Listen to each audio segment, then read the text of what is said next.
26 ಇಲ್ಲಿ ಹಿಂದೂ ಕಾರ್ಯಕರ್ತರ ಒಂದು ಪ್ರತಿಭಟನೆ ನವನಗರದ ಜಿಲ್ಲಾಡಳಿತ ಭವನದ ಮುಂದೆ ನಡೀತಾ ಇರತಕ್ಕಂಥದ್ದು. ಅದಕ್ಕೆ ಸಂಬಂಧಪಟ್ಟಂತೆ ಪೊಲೀಸರು ಕೂಡ ಈಗ ಸಾವಿರಾರು ಸಂಖ್ಯೆಯಲ್ಲಿ ತೀವ್ರ ನಿಗಾವನ್ನು ಇಲ್ಲಿ ವಹಿಸಿರ್ತಕ್ಕಂಥದ್ದು ನಾವು ಕಾಣ್ತಾ ಇದೀವಿ.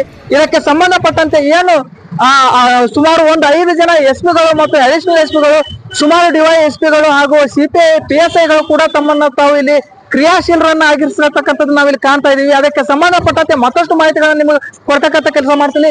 ಈಗ ನಾನು ಎಡಭಾಗದಲ್ಲಿ ನೀವು ನೋಡಬಹುದು, ಈಗ ಇಲ್ಲಿ ಏನು ಕಾರ್ ಕಾಣ್ತಾ ಇದೆಯಲ್ಲ, ಇಲ್ಲಿ ಬಾಗಲಕೋಟೆಯ ಹಳೆಯ ಪೊಲೀಸ್ ವರಿಷ್ಠಾಧಿಕಾರಿಗಳಿರ್ತಕ್ಕಂಥ ಅಮರನಾಥ್ ರೆಡ್ಡಿ ಅವರು ಕೂಡ ತುಂಬಾ ಕ್ರಿಯಾಶೀಲವಾಗಿರ್ತಕ್ಕಂಥದ್ದು ನಾವಿಲ್ಲಿ ಕಾಣ್ತಾ ಇದೀವಿ. ಹಾಗೆ ನನ್ನ ಬಲಭಾಗದಲ್ಲಿ ಕೂಡ ಏನು ಪೊಲೀಸ್ ವಜ್ರ ಅಂತಕ್ಕಂಥ ಒಂದು ವಾಹನ ಕೂಡ ಅಲ್ಲಿ ನಿಂತಿರ್ತಕ್ಕಂಥದ್ದು.